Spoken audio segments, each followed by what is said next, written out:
పల్నాడు ఈ పేరు చెప్తే అందరికీ గుర్తుకొచ్చేది పల్నాటి యుద్ధం. ఈ యుద్ధం ఎవరి మధ్య జరిగింది? గురజాల, మాచర్ల రాజ్యాల మధ్య జరిగింది.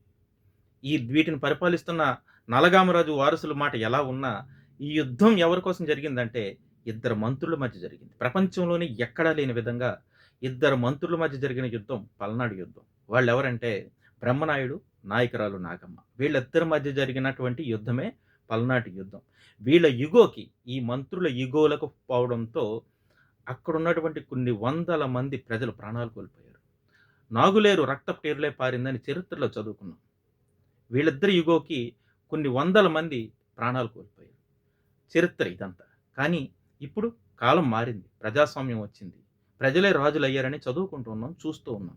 కానీ పల్నాడులో ప్రజాస్వామ్యం ఉందా అంటే, మాచర్ల, గురజాలలో జరుగుతున్నటువంటి పరిణామాలు చూస్తుంటే, మంత్రుల ఇగోలకు, ముఖ్యంగా చెప్పాలంటే ముఖ్యమంత్రుల కనీస స్థాయిలో పట్టించుకోకపోవడంతో పల్నాడులో ఆనాటి పరిస్థితులకు, ఈనాటి పరిస్థితులకు పెద్ద తేడా కనిపించడం లేదు.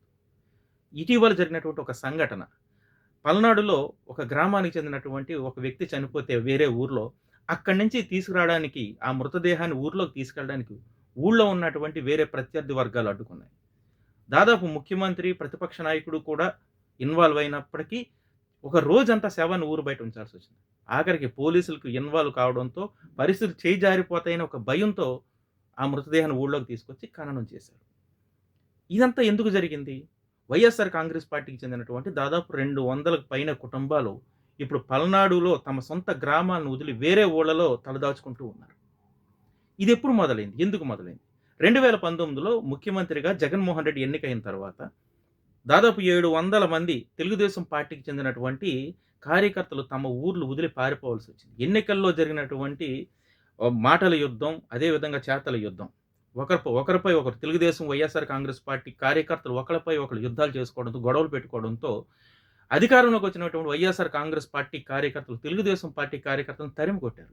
దీంతో 700 కుటుంబాలు ఊరి వదిలిపోయి, దాంతో అప్పటి ప్రతిపక్షంలో ఉన్నటువంటి చంద్రబాబు నాయుడు గుంటూరులో ఒక కళ్యాణ మండపాలు అద్దెకి తీసుకుని అక్కడ ఈ శరణార్థులందరినీ అక్కడ పెట్టి తమకు హామీ ఇచ్చారు. మేము మీ అందరికీ నేను భరోసా ఇస్తున్నానని అప్పుడు డీజీపీతో మాట్లాడారు. మీరందరూ ఊళ్ళోకి వెళ్ళొచ్చు అని చెప్పేసి అన్నారు. రండి అని ఇన్వైట్ చేశారు. మాజీ ముఖ్యమంత్రి చంద్రబాబు నాయుడు అప్పుడు అక్కడి నుంచి వెళ్ళిపోయారు. కానీ శరణార్థులు మాత్రం ఆ కళ్యాణ మండపాల నుంచి వెళ్ళారు, కానీ ఊళ్ళకి మాత్రం వెళ్ళలేదు. అలా 5 ఏళ్ళు గడిచిపోయింది. 5 ఏళ్ల పాటు 700 కుటుంబాలు తెలుగుదేశం పార్టీకి చెందిన వాళ్ళు ఊరు బయటే తమ చుట్టాలు ఇళ్ల దగ్గర పక్క ఊర్లో తలదాచుకోవాల్సిన పరిస్థితి వచ్చింది. 2024 వచ్చింది. తెలుగుదేశం పార్టీ విజయం సాధించింది. అక్కడ గురజాల, మాచర్లలో తెలుగుదేశం పార్టీ అభ్యర్థులు ఎరపతినేని శ్రీనివాసరావు, అదేవిధంగా బ్రహ్మారెడ్డి విజయం సాధించారు. వైఎస్ఆర్ కాంగ్రెస్ పార్టీ ఓడిపోయింది మాచర్ల, గురజాల నియోజకవర్గాల్లో. తెలుగుదేశం పార్టీ గెలిచింది. పరిస్థితి ఏమన్నా మారిందా అంటే, ఊరు వదిలిపోయినటువంటి తెలుగుదేశం పార్టీ కార్యకర్తలందరూ ఊళ్ళోకి వచ్చారు. అదే కక్ష సాధింపుతో వైఎస్ఆర్ కాంగ్రెస్ పార్టీ నాయకుల మీద, కార్యకర్తల మీద దాడులకు పాల్పడ్డారు. దీంతో వైఎస్ఆర్ కాంగ్రెస్ పార్టీకి చెందిన వాళ్ళు ఇప్పుడు ఊరు వదిలిపోయారు. దాదాపు 200 కుటుంబాలు ఊరు వదిలిపోయి తలదాచుకుంటున్నాయి ఎక్కడెక్కడో. అలా ఊరి వదిలిపోయినటువంటి ఒక కార్యకర్త ప్రాణాలు పోతే, ఊర్లోకి వస్తే జరిగినటువంటి గొడవలో ప్రాణాలు కోల్పోయాడు. ఇప్పుడు అతన్ని ఊళ్ళోకి తీసుకొచ్చి ఖననం చేయాలంటే కష్టమైపోయింది. అంటే ఒక మృతదేహాన్ని తమ సొంత ఊర్లో ఖననం చేసుకోవాలన్నా సరే రాజకీయ ప్రత్యర్థులు ఒప్పుకోవడం లేదు. ఇంతవరకు జరుగుతున్న పరిస్థితులను బట్టి చూస్తుంటే ముఖ్యమంత్రి జగన్మోహన్ రెడ్డి అయినా, చంద్రబాబు నాయుడు అయినా, పల్నాడులో సామాన్యుల కార్యకర్తల పరిస్థితి అలాగే ఉంది.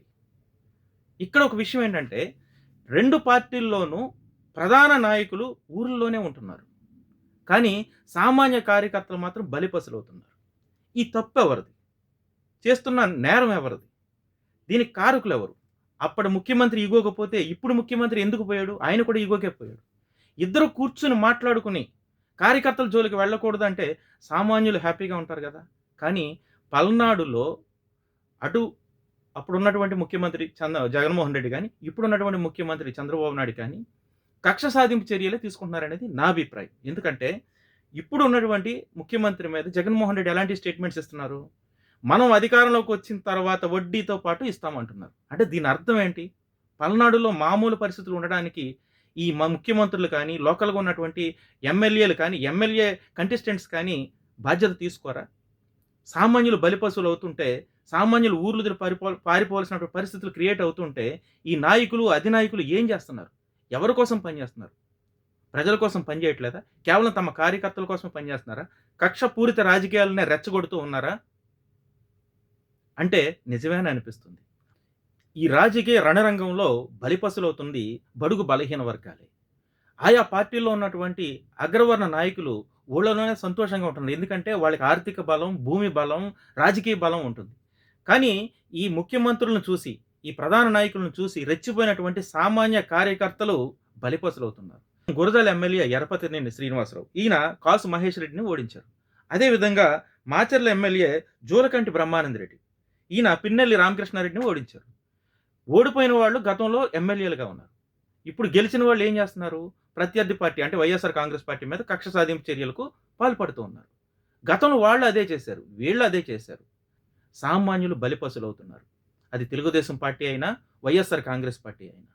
దీన్ని చక్కదిద్దుదాం. ఒక అడుగు వెనక్కి తగ్గుదాం. కక్ష సాధింపు చర్యలొద్దు. ఎన్నికలు మాత్రమే చేద్దాం. రాజకీయాలు మాత్రమే చేద్దాం. కక్ష సాధింపు చర్యలు వద్దు అని ఇప్పుడున్నటువంటి ముఖ్యమంత్రి గాని, గత ముఖ్యమంత్రి గాని ఏ రోజు తమ స్టేట్మెంట్స్‌లో చెప్పడం లేదు. వీళ్ళిద్దరూ కూర్చుని కార్యకర్తలను ఊళ్ళలో ఉండేటట్టుగా చేయగలిగితే వీళ్ళు నిజమైనటువంటి ప్రజాస్వామ్యాన్ని నడిపిస్తున్నట్టు. లేదంటే పల్నాడులో ఉన్నటువంటి గతం నుంచి వస్తున్నటువంటి కక్షపూరిత రాజకీయాలను ఇప్పుడు ప్రజాస్వామ్య ముఖ్యమంత్రుడిగా చెప్పుకుంటున్నటువంటి చంద్రబాబు నాయుడు కానీ, గత మాజీ ముఖ్యమంత్రి జగన్మోహన్ రెడ్డి గాని కక్షపూరిత రాజకీయాలకు నాయకత్వం వహిస్తున్నట్లనే చెప్పాలి. ఈ విషయాన్ని సామాన్య ప్రజలు తెలుసుకోవాలి. పల్నాడులో ఉన్నటువంటి బడుగు బలహీన వర్గాలకు చెందినటువంటి సామాన్య కార్యకర్తలందరూ కూడా తెలుసుకొని, అవకాశం వచ్చినప్పుడు ప్రత్యర్థులపై దాడులు చేయడం కాదు. తమ ఓటు ద్వారా తమ నిర్ణయాన్ని తెలపండి. యుద్ధాలు చేయనవసరం లేదు. ఇది రాచరికం కాదు. ప్రజాస్వామ్యం. ఈ ప్రజల్ని నాయకులు వాడుకుని వదిలేస్తారే తప్ప మీ మీ వెనక ఖచ్చితంగా ఉండడం లేదు. అందుకే ఊర్లు వదిలిపోవాల్సినటువంటి పరిస్థితులున్నాయి. ఇప్పటికైనా పల్నాడులో ఉన్నటువంటి ప్రజలందరూ ఈ నాయకుల కక్షపూరిత రాజకీయాలను తెలుసుకొని, మీకు ఇస్తున్నటువంటి చిన్న చిన్న భరోసాల కోసం కక్షపూరిత రాజకీయాలకు వెళ్ళకుండా, దాడులు చేయకుండా, కేవలం తమ ఓటు హక్కును మాత్రం ఉపయోగించుకోండి. మీకున్నటువంటి ఓటు హక్కు చాలా బలమైంది. మీరు ఉపయోగిస్తున్నటువంటి ఆయుధం కన్నా, మీరు చేస్తున్న దాడుల కన్నా, మీకున్నటువంటి కక్షపూరిత రాజకీయం కన్నా మీ ఓటు చాలా బలమైంది. ఇక నుంచి నాయకుల మైండ్ సెట్‌ని మీరు అర్థం చేసుకొని, సామాన్యులందరూ కూడా కక్షపూరిత రాజకీయాలకు వెళ్ళకుండా ఉండాల్సినటువంటి పరిస్థితి ఉంది. అదే విధంగా ప్రస్తుతం ఉన్నటువంటి ఎమ్మెల్యేలు, మాజీ ఎమ్మెల్యేలు, ప్రస్తుతం ఉన్నటువంటి ముఖ్యమంత్రి, మాజీ ముఖ్యమంత్రి ప్రజలకి ఒక భరోసా ఇవ్వాల్సినటువంటి పరిస్థితి ఉంది. మీ ఊళ్ళలో మీరు బతికండి. రాజకీయాలు రాజకీయంగా చేయండి. అంతేగాని రాజకీయాలను కక్షపూరిత రాజకీయాలుగా, యుద్ధపూరిత వాతావరణాన్ని క్రియేట్ చేయకుండా ప్రజాస్వామ్యాన్ని నిలబెట్టాల్సినటువంటి పరిస్థితి పల్నాడులో ఉంది. Thank you.